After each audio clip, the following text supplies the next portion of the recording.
galerinha da EJA, e aí, como estão vocês? Espero que todos estejam bem, na graça de Deus. Como estão os estudos?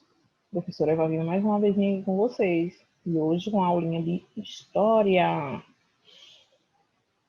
E aí, galera, como estão todos? Aí a formação, os estudos, entre em contato, pessoal, com os professores, quem ainda não entrou, quem passou 1, 2 semanas, mas volte, faça, está fácil, todos os conteúdos de vocês. Não se acomode, procure ajuda, entre no privado do professor se não quiser participar lá no grupo, mas comentem, fiquem ativos, certo? Hoje na sala de História está lá na matéria de vocês, na página 161, Portugal e a escravidão negra. Está lá no material. Preparei aqui um materialzinho, né, sobre esse tema. Vou compartilhar aqui com vocês. E vamos viajar nessa história fascinante. Que, galera, aprendizagem ao longo da vida. Então, nunca pare de aprender, de procurar, de se envolver nas coisas belas que o estudo traz. A escravidão africana no Brasil colônia.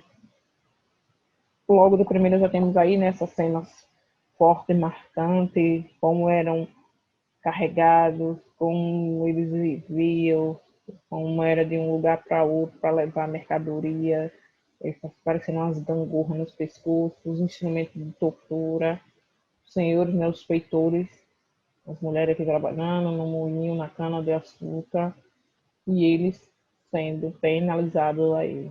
Então, uma abertura um pouco, né, bem forte. Contexto histórico.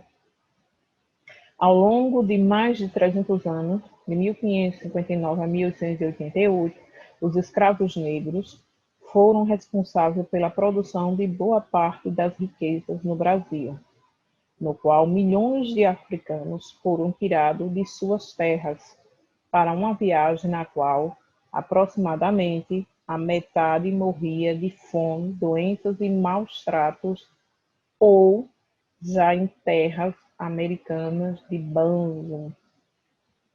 Um pouquinho do nosso contexto. O comércio de escravos negros.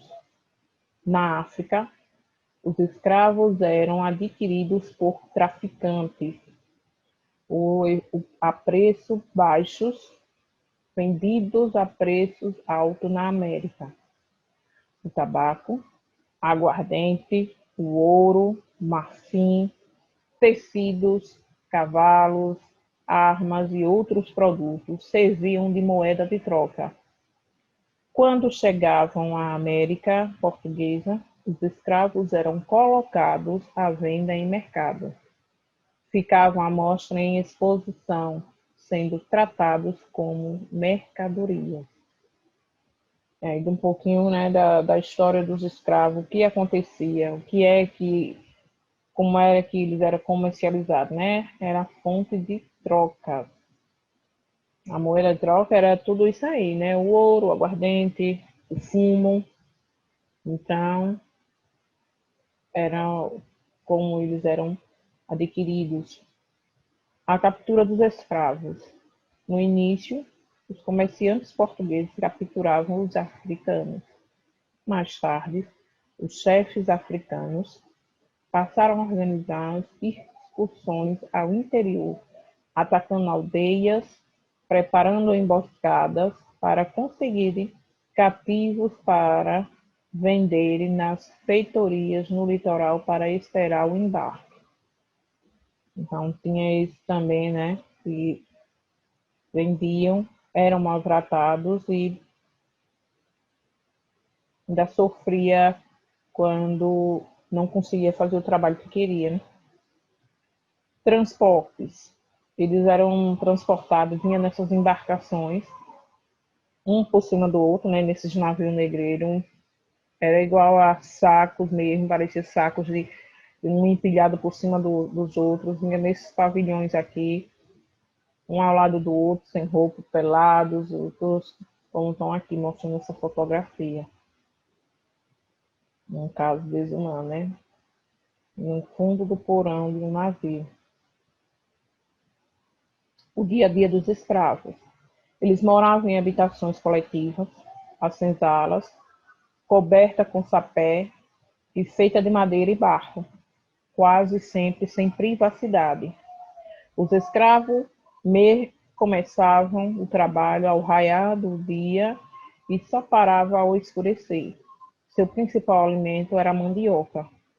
Os escravos viviam e trabalhavam vigiados por capatazes e feitores. Quando fugiam, eram perseguidos pelos capitões do mato, que recebiam certa quantia por cada escravo que era capturado e devolvido ao seu dono, né? Ao senhor ali. Então a vida deles não tinha vida na verdade, era vegetando. Aí a captura, né, de escravo, esse é o senhor do capitão do mato. A resistência. As principais formas eram: empreendiam fugas para os quilombos, adoeciam, ficavam banzo, suicídio, as mulheres provocavam abortos, assassinavam feitores, patrões, colocavam fogo no canavial, quebravam máquina do engenho, etc. Isso tudo era a resistência que eles faziam quando tinham uma oportunidade. E eles sofriam isso tudo e mesmo assim procuravam ter, né, procuravam ter seu melhor e eles nunca encontravam. E muitos deles corriam, saíam quando achavam um pouquinho de liberdade e ia procurar os quilombos. Os quilombos, parte do escravo negro fugitivo, reuniam-se em comunidades chamadas de quilombos. A maior parte dos quilombos organizaram-se no Nordeste, Sergipe, Alagoas e Bahia. Os habitantes do quilombo eram chamados de quilombolas. Dentre os quilombos mais conhecidos, destacam-se os da Serra da Barriga, região situada entre os atuais estados de Alagoas e Pernambuco. Eram cerca de 10 quilombos, unidos sob o nome de Palmares, que resistiram durante quase todo o século XVII aos ataques do governo e dos senhores de escravos. Palmares chegou a ter entre 20 e 30 mil habitantes e seu líder maior, mais importante, foi Zumbi. O Dia da Consciência Negra. A memória de Zumbi permaneceu viva como símbolo de resistência negra à violência da escravidão. O dia de sua morte, 20 de novembro, é lembrado atualmente como o Dia da Consciência Negra. Do passado ao presente, a luta continua dos movimentos negros. Tem-lhe propiciado algumas conquistas sociais, entre elas, citando o reconhecimento do direito dos descendentes de quilombolas às terras dos antigos quilombolas, a definição do racismo como crime inafiançável e imprescritível, punição penal, que esses dois aí, né, principalmente esse último, ultimamente estamos vendo muito racismo, muita intolerância e mesmo assim o pessoal não tem a consciência dessa definição, de estar com esse racismo todo, e mesmo assim tem que ter mais punição mais severa. E agora o nosso desafio, o momento desafio. Qual é o significado de data comemorativa? O que é que vocês entendem por data comemorativa? Como o Dia da Consciência Negra. Escreva um pequeno texto sobre esse assunto. Então, a gente se fala muito em datas comemorativas. O que é? Por que se comemora este dia, Dia da Consciência Negra? Então, pelo que vocês entenderam, vira aí um pedacinho, tem no material de vocês, que é aqui na página 163. Já começa daí, e vocês deram uma lida aí, veja, que é o porquê, a formação, né, dos quilombos, e porquê esse dia da data, o que é que significa essa data comemorativa chamada de Consciência Negra. Faça um pequeno relato e envie para o professor de vocês, envie ou para o tutor.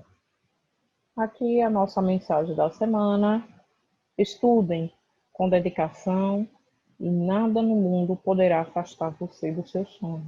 Então, o estudo, a única ferramenta que ninguém tira é seu por direito, é seu aprendizado. Então, estudem, que isso ninguém pode lhe tirar direito.